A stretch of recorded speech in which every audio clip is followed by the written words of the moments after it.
આ એક ફૂગ રાતોરાતમાં આખો પાક ફેલ કરી શકે છે।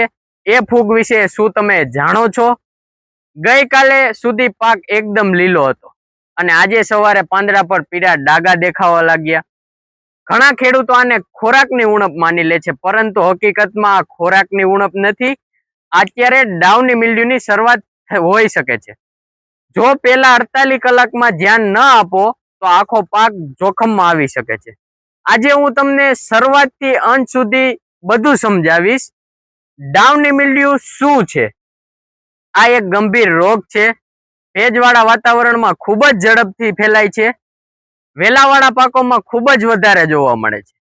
અને આ ફૂગની શરૂઆત કેવી રીતે થાય?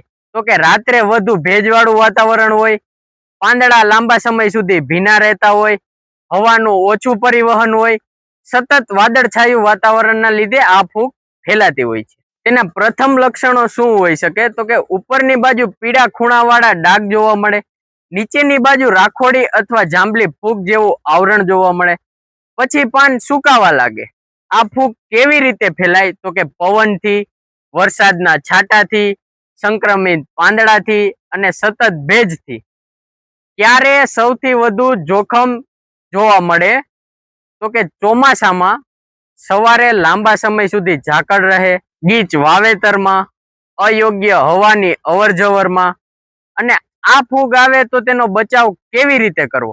તો કે યોગ્ય અંતરે વાવેતર કરવું જોઈએ। પહેલા તો ખેતરમાં પાણી ભરાવા ન દેવું, સંક્રમિત પાંદડા દૂર કરો, ખેતરમાં હવાની અવરજવર રાખો, રોગ દેખાય તે પહેલા નિરીક્ષણ શરૂ કરી દો।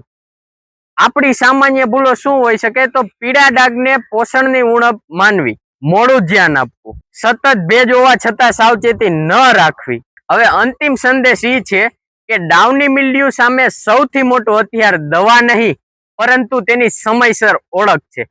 જેટલી વહેલી ઓળખશો તેટલું નુકસાન ઓછું થશે। આવીને આવી ખેતીને લગતી માહિતી જોતા રહો, જાણતા રહો અને તમારી ખેતીમાં કંઈક નવું અપનાવતા રહો। ધન્યવાદ।